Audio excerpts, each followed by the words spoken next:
spill the tea here? Go for it.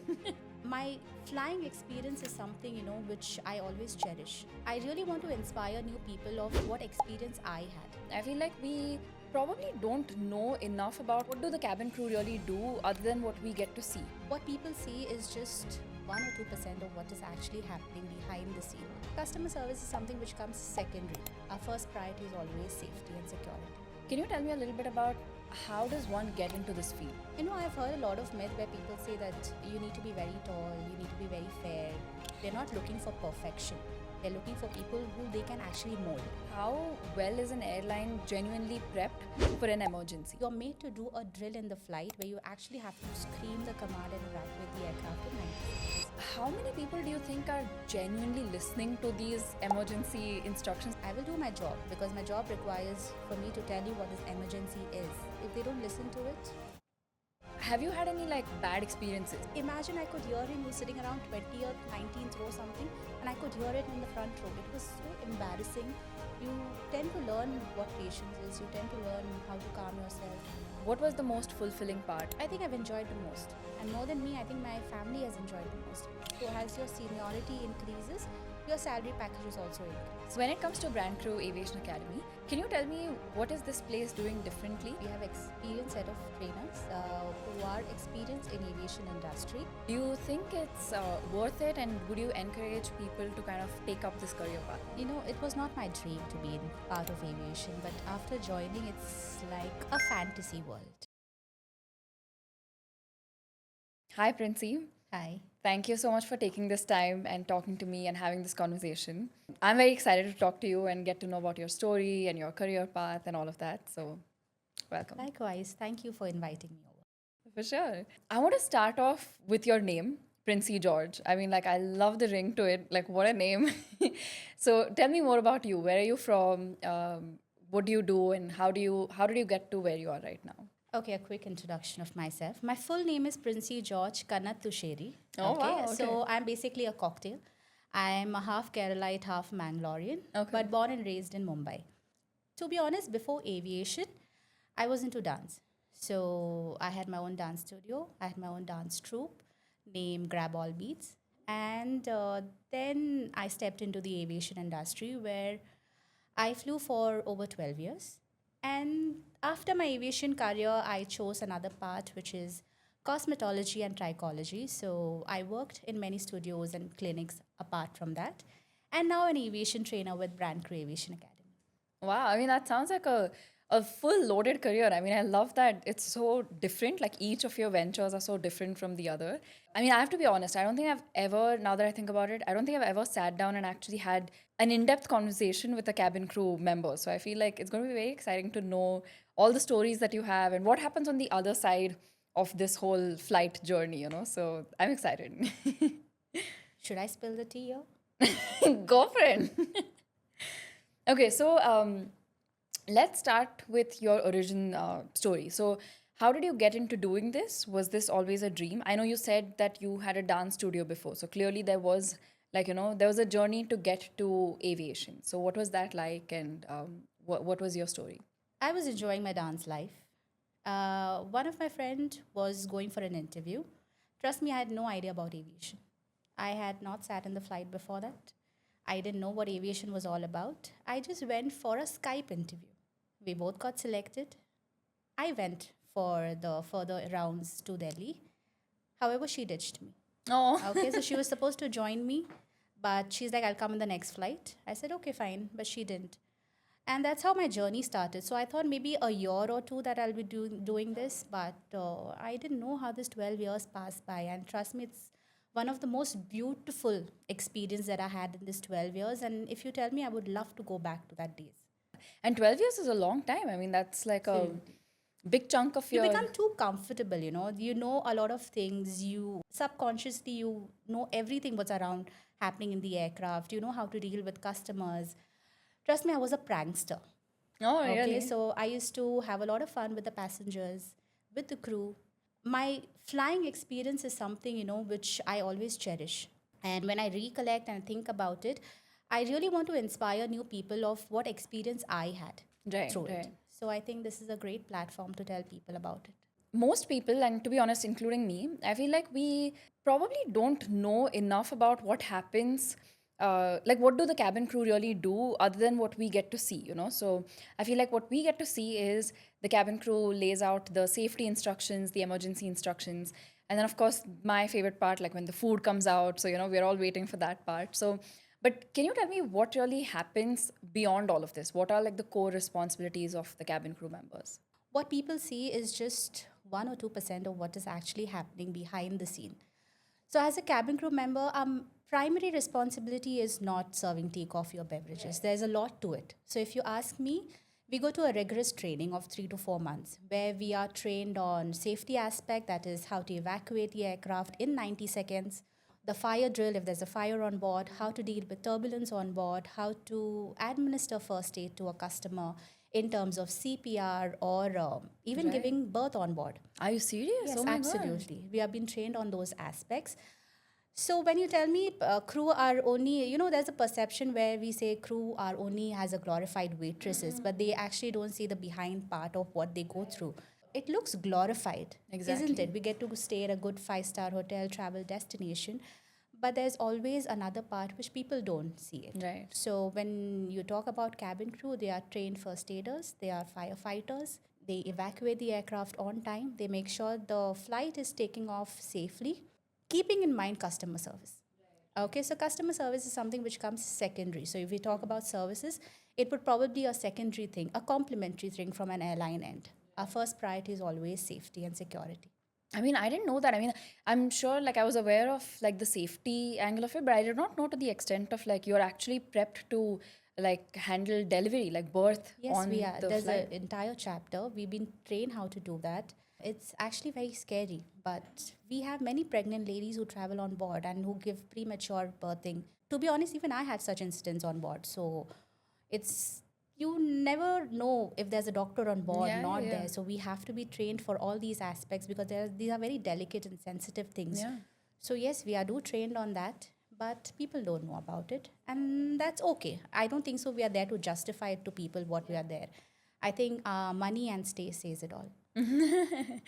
Can you tell me what happens before passengers get on? So I've always been curious, like, you know, do you go through security checks too? Do you have to go through, you know, like, do you get a boarding pass as well, like the rest of us passengers? What's it like before the passengers come on? So when we come before the flight, there are certain procedures that we have to go through, right? We have to do our check-in.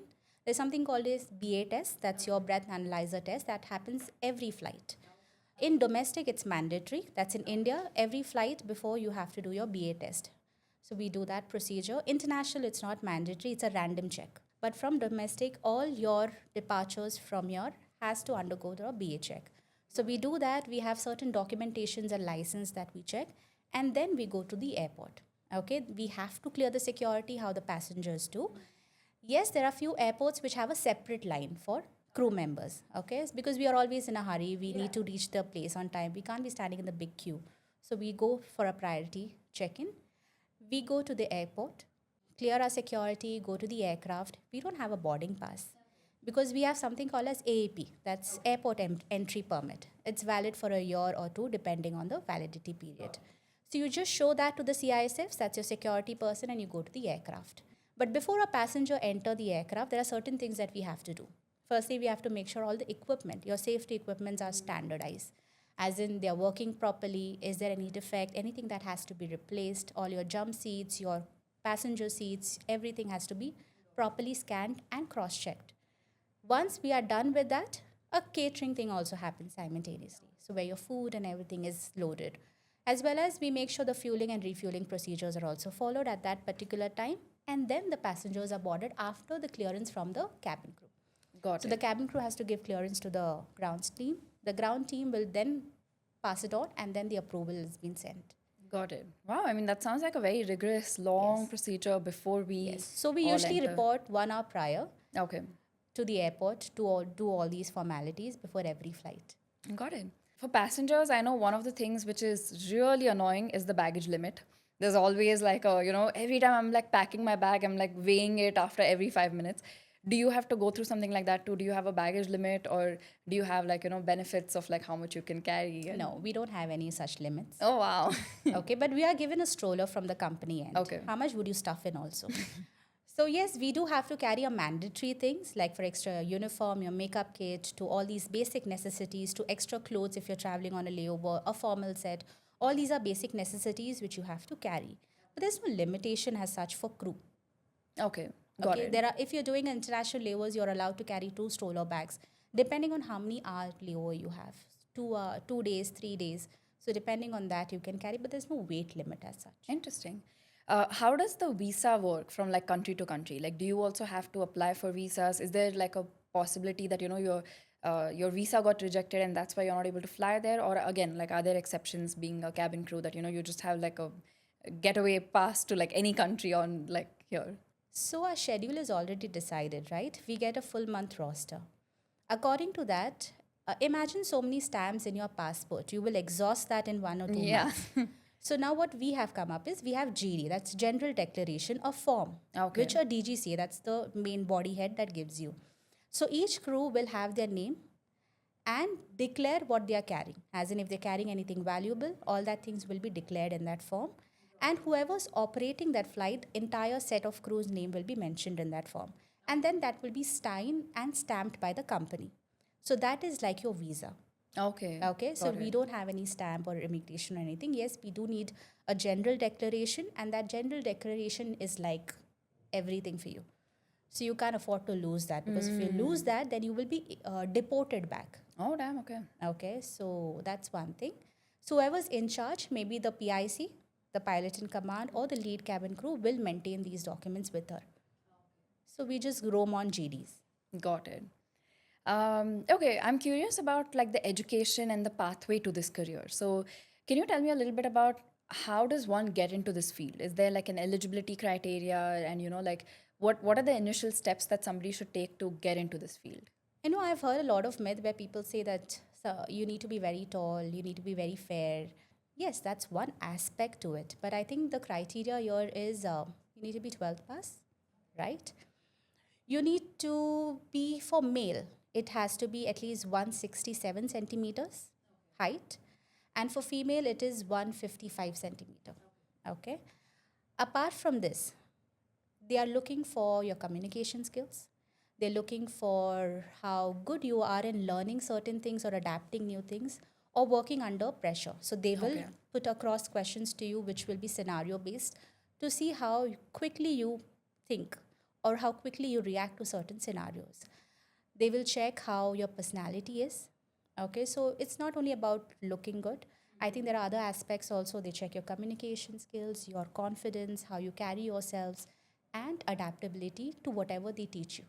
So, do you think like as a field this is open to anyone and everyone? Do you think anyone is welcome? And Absolutely. I think if someone is looking for this, I think they should start focusing on their communication aspect and, prepare for interview and work on their confidence level. Personality is something which we can work on every single day. So it goes hand in hand. So if you are ready with all these aspects, and yes, certain criterias which I told you regarding the height, weight, and stuff has to be there. I think there's no difference. Anyone can apply for it. They're not looking for perfection. They're looking for people who they can actually mold. Interesting. Can you talk to me a little bit about the training? Like when you went through your training to get into your the job, what were the classes like? What was the training like? Oh, I loved my training days. Oh yeah. It's tough because every week you had an exam, okay, and out of 100 you had to score 90. Oh wow. So that's there. That's one part of it. But the friends you make from different places all over the world. Like there are people, when I started my Indigo career, I had people from all over India at my training place. And that's the first time I interacted with people from so many places. So yes, you make good memories, you make good connection. Training, as I told you, there's a lot of training that we go through. That's from your first aid to evacuation, to customer service, grooming, your communication, your fire drills. All these are part of your initial training, including your type training. That means what type of aircraft will you operate. So even that has been trained under this. So it's approximately 3 to 4 months of rigorous training There is something called as AFSEC training also, which talks about aviation security and dangerous goods, which is allowed, not allowed. All these are part of your training syllabus. Got it. And the overall training lasts for like how long? 3 to 4 months, depending on Okay. airline to airline. If you talk about Indigo, it's 3 months. Sometimes it do gets extended for people who are weak in communication. So they do give them an extra class on that aspect, which can be around 15, 20 days more to the time period of 3 months. So if you talk about Air India, it takes approximately 4 months, 4.5 months. Okay, I see. So is there like any degree that is like necessary, needed before you like, do this training or like, yeah, tell me a little bit about that. It's always better to take guidance from people, okay, or to actually go through what the interview process would look like, because as you know, there's a lot of competition now, Right. and everyone wants to enter this field looking at the glamorous side, right? So a lot of people, thousands of people come for interview. There's something that you need to stand out with. So I think if you get a proper training on aspect of communication, or in aspect of how interviews actually run, work on your confidence, your posture, will actually help you get into this better. I want to talk a little bit about what happens inside the cabin. Again, like I'm just excited to talk to you about like, what happens beyond what we see as passengers. I'm curious, like realistically, how well is an airline genuinely prepped for an emergency? And, like to what extent are you trained to handle any of these emergencies? We are being put practically on these scenarios, okay? So when you talk about evacuation part, you're made to do a drill in the flight where you actually have to scream the command and evacuate the aircraft in 90 seconds. That's part of your training. It's not that the airline is taking this exam. It'll be a Okay. DGCA person, that's the Got center it. head body that will take your exams. Got it. So they check on all aspect. I will not focus much right now on customer service, because customer service training is almost like for 15 days, 20 days in that span. But when I talk about safety, you have to go through all of it in practicality. Okay? They will throw situations at you, they will tell you things which you have to quickly think and give an answer. If you're not capable enough, they will give you a cooling period and maybe tell you to join again in the next batch Oh, okay. till they feel you're ready for it. Got it. So even after all this, you will be put in a flight where it's called a FAM flight. You familiarize yourself in the flight, where they will check your capability in the flight as well by observing, by looking at what is happening around, and seeing if situations are put across to you, how do you handle it? If you don't clear that, again, you will be put back for training. So all these are something which you have to go through if you want to become a cabin crew. When you say evacuate the flight in 90 seconds, do you mean like the entire flight? Like Entire including. flight. Oh my Entire God. flight, And that's a lot because of passengers. That's why we have so many emergency exit doors and main doors. But imagine having 180 passengers, Yeah. and you just have 0.5 seconds to evacuate each passenger. That's what you're trained on. So all these are drills which needs to be worked upon, which we make sure that it's happening, because as you know, the fuel tank is there. A little spark can ignite and it can catch fire immediately. So we don't want to take that risk anymore. So what we do is we make sure we evacuate the passenger in 90 seconds before it turns into a ball of fire. Right, right. So yes, that's why emergency exit doors, which we know passengers sit on the middle row, is also being briefed rigorously, because if people are not following that, or maybe don't understand a particular language or don't fit into that criteria, we cannot give clearance to the captain to take off. Got it, got Okay, it. so they have to be an able-bodied passenger, as in they should be able to perform duties when instructed by us. But Got if it. they're not able to do that, so we are losing a lot of lives on board. Yeah, yeah. It's a risk. So again, that training is provided by the company. Yeah. Speaking of emergency exits and the evacuation part of it, how many people do you think are genuinely listening to these emergency instructions? Because I know in the beginning of the flight, all these instructions are given. And to be very honest, I look around and majority of the passengers are really not paying attention to these instructions. Yeah. So what's it like to be on your side of this conversation? I mean, like you guys are standing and giving these instructions. Does it get annoying to kind of look around and see that the passengers are really not listening to these? That's And every how do day. you? It's a everyday Yeah. thing. But if you're very stern, Yeah. there's a very thin line between being stern and being very soft. Now, it's not a customer service place. It's something regarding safety. So you being stern at this point of time is very important.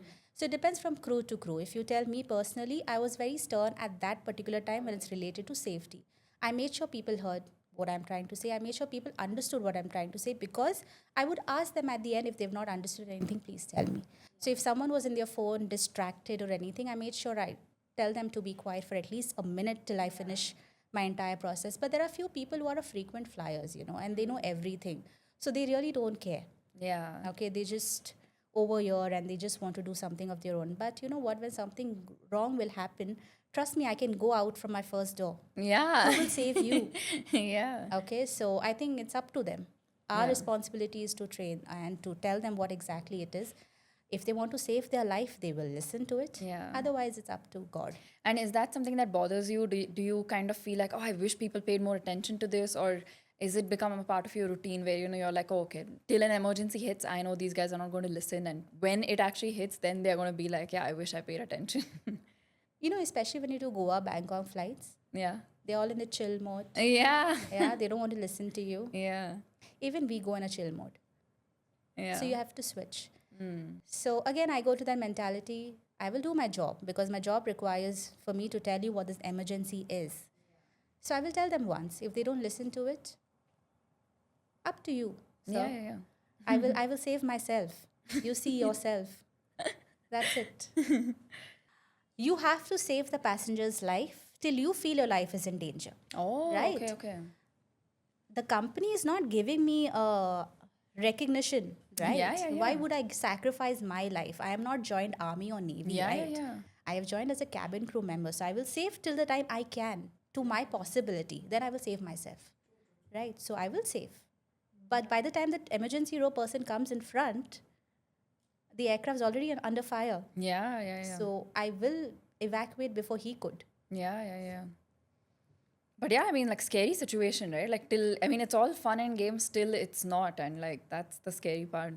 Yeah, I know it's too serious. Yeah. Yeah, I know. Speaking of, I know we were talking about the passengers not listening to these instructions, all of that, right? So, speaking of like so-called like annoying passengers, have you had any like bad experiences where, because I mean, when I look around, sometimes I feel like people can get so rude or like so demanding, and like, I mean, because they are probably either coming from a holiday or going for a work trip, and they are like in their own zone. So, being in your position, have you experienced like, any kind of like this annoying behavior, bad behavior, where you're just like, okay, like, please no, like, Yes, I have a lot actually.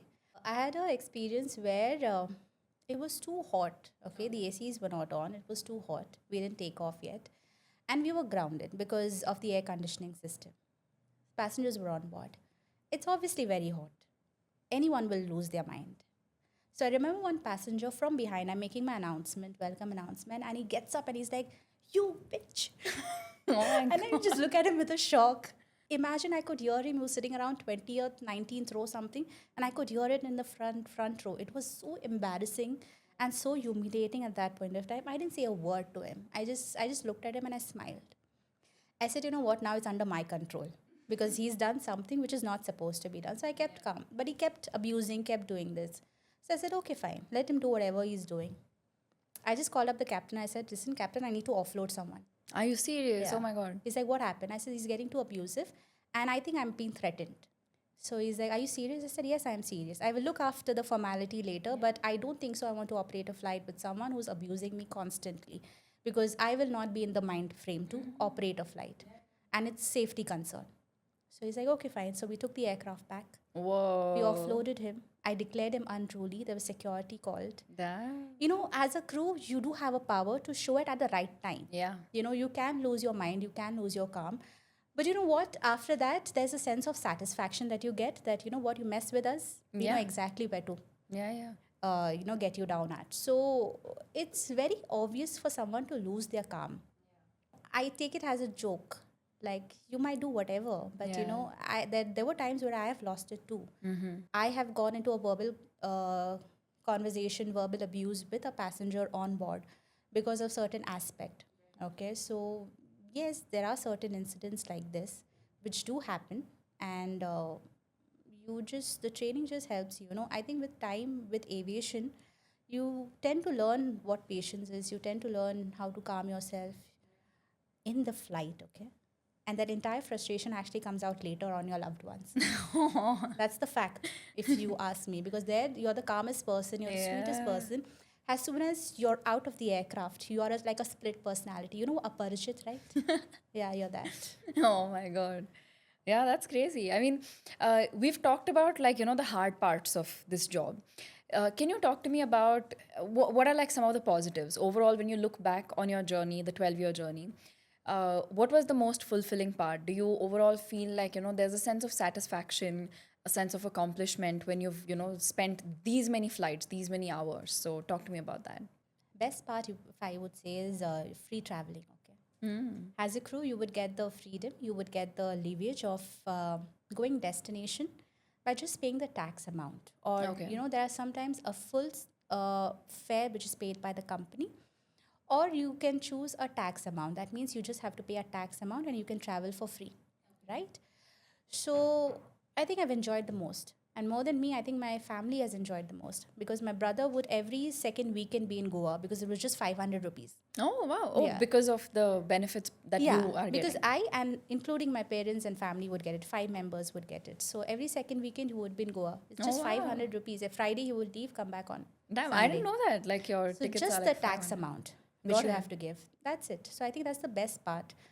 Plus, when I talk about the benefits that you get to travel the world on company's cost because if when you're doing a layover to a destination, maybe domestic or international, right? So you get around 24 hours, 48 hours stay there. The company gives you an allowance. They give you a hotel, that's a 5-star hotel. They give you an allowance to spend either on food or to roam, whatever you want to do it. Plus, everything is provided to you. So I think that's an added benefit which you have. Apart from that, if you tell me, I made good memories in terms of good friends, right, around the world. So now when I have to go to Delhi or I have to go to Kolkata, I know I can call up one friend of mine and things could be arranged because that's the connection you make in aviation. So I think that's one of the beautiful aspect of being part of aviation. Apart from that, see, this is just a beautiful journey. And I think you should be part of it. As an experience, you should experience being a cabin crew at least once to know how exactly it feels. Working, you work everywhere. Every place Right. has a pro and cons. But if you talk about benefits, when people talk about see my view, office view, our view is sky, and that's the Yeah. beautiful view anyone can look at. So I Yeah. think that's wonderful. Where do you derive job satisfaction from when you're flying? To be honest, when you're flying as a lead, right, as a flight attendant who's operating as a main person, the flight is yours, Okay. right? You can do whatever you want, however you want things to work according to. So and you don't see you see new faces every single day. It's not that you fly with the same set of people every day. Every day you see new faces.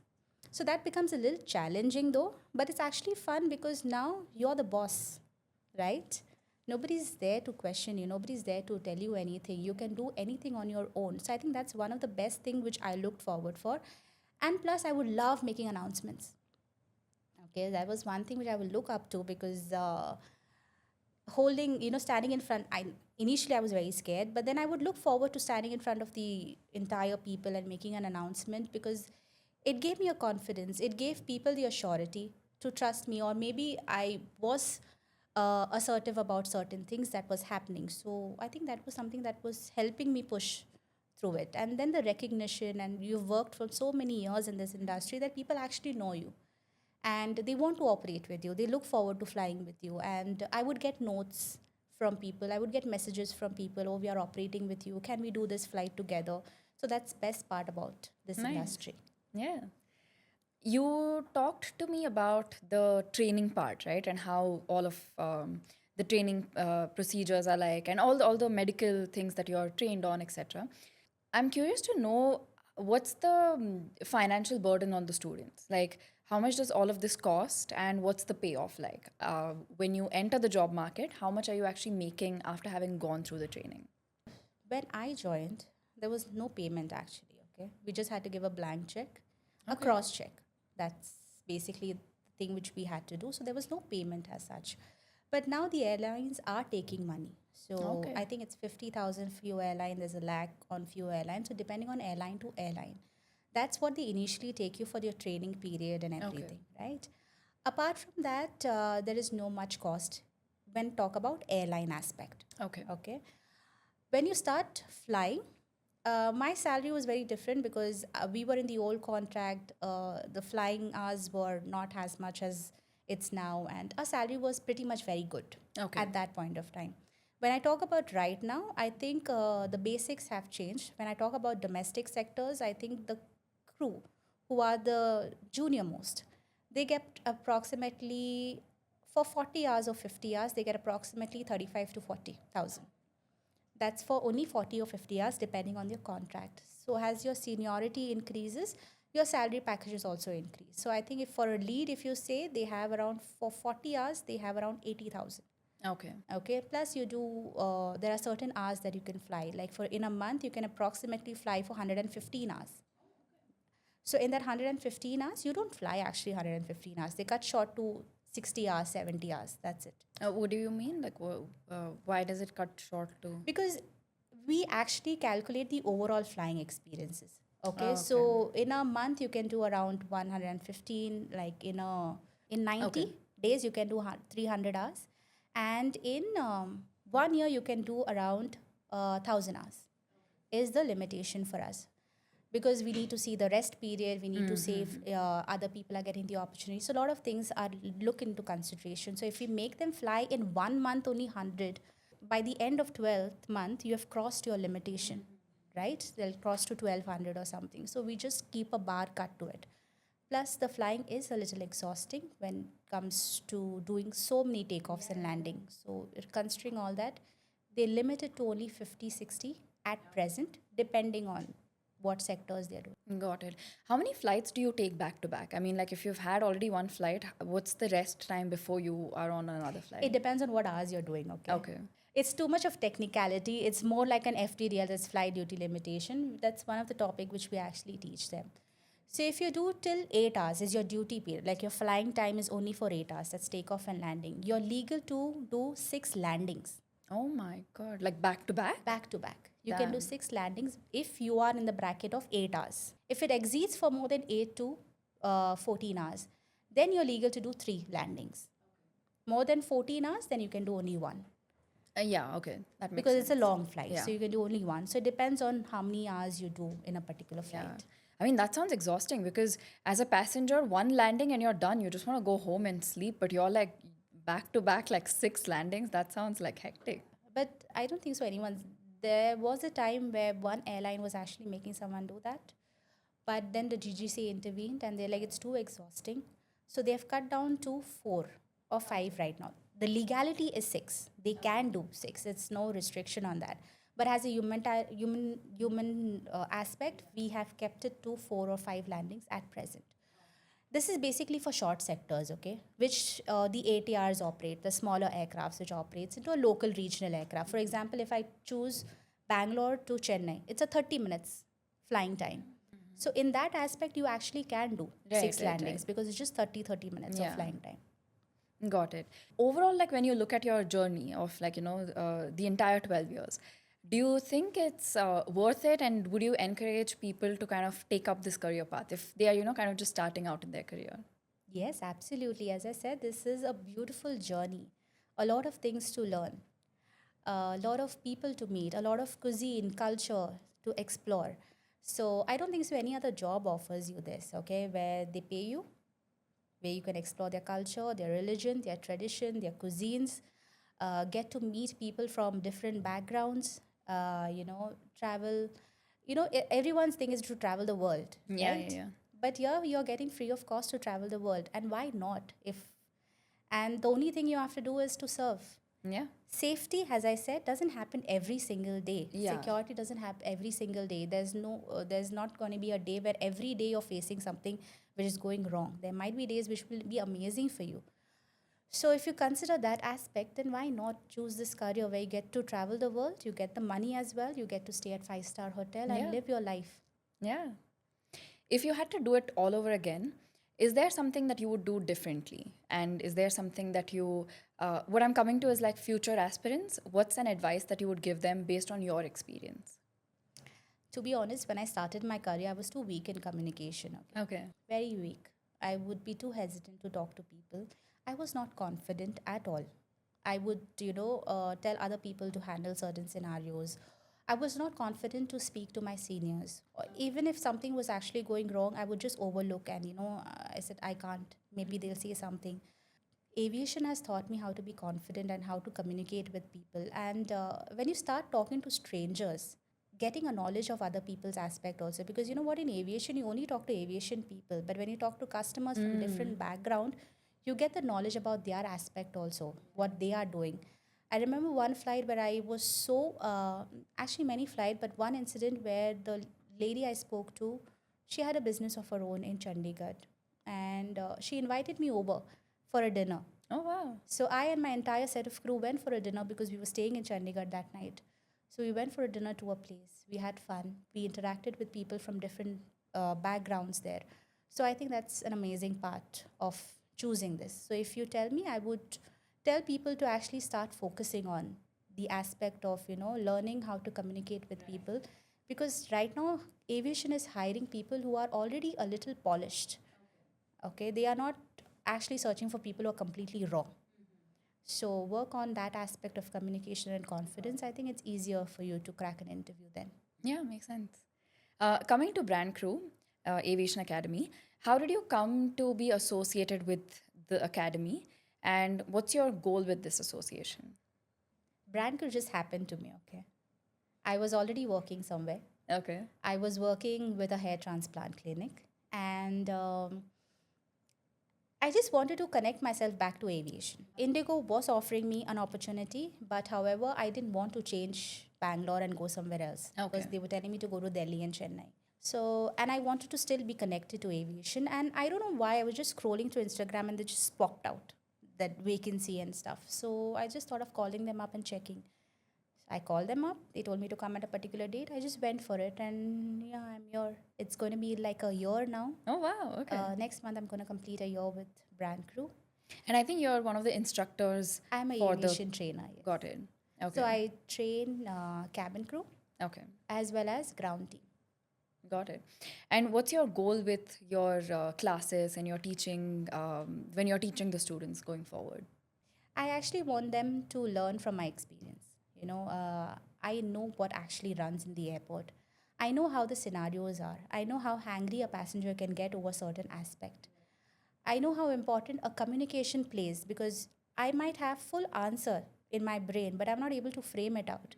So that means I will be lacking confidence in communicating with people. So when I look at my students, I focus on how I can build that confidence within them from now. So I give them scenarios. I make them practice the scenarios, like, someone's getting angry for the baggage, someone's getting angry for this. How will you deal with them? So there's customer service as well as how to deal with customer.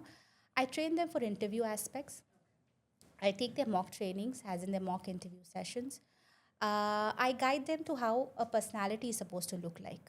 Yeah, so when it comes to BrandCrew Aviation Academy, can you tell me what is this place doing differently and why should students come and enroll for this training program? Okay, first thing which makes it different is we have experienced set of trainers who are experienced in aviation industry.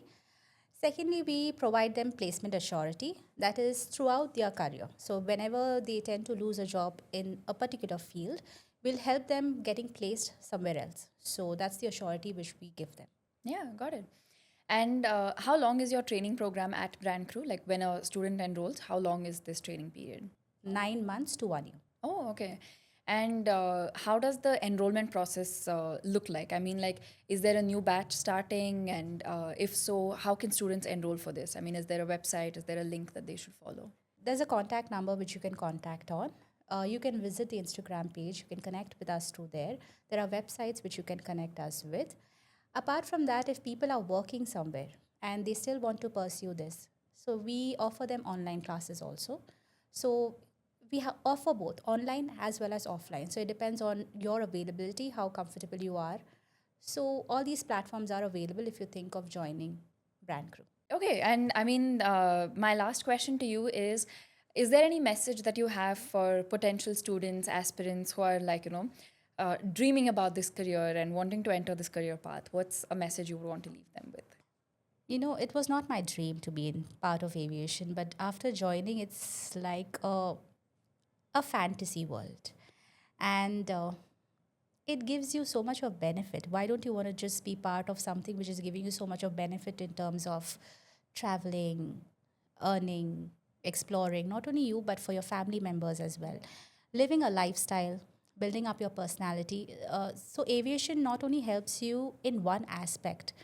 When you leave aviation, you leave with a lot of things, a lot of skills in terms of confidence, communication, in terms of how you present yourself.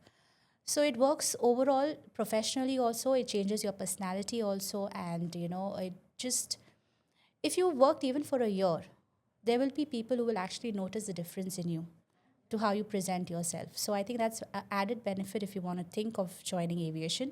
When I talk about dream, it's a beautiful dream, and I think you should. And if you plan to, you know, think about it or get a proper guidance over it, I think we are always there to help you and assist you on that and give you a proper mentoring on how things have to be taken care of. So I think that's one of the things which we can talk about. Yeah. Well, that's all my questions. Thank you so much for sitting through all of my questions. And it was genuinely fun to know, the other side of the flying and like the legit behind the scenes of what happens in an aircraft. So thank you so much. Thank you so much. It was lovely. For sure. And I mean, if at all, I know you're not working as a cabin crew member right now, but if at all you decide to go back to it, I hope I bump into you in one of the flights. I'm still connected to aviation. Yeah. I must have left aviation as in a cabin, but I've shifted that entire role into a classroom now. Yeah. So aviation is still connected to me. And if not skies, maybe in my classroom. Yeah. Well, yeah, thank you so much. And it has been like really nice getting to know you and listening to your stories and very inspiring. Thank you.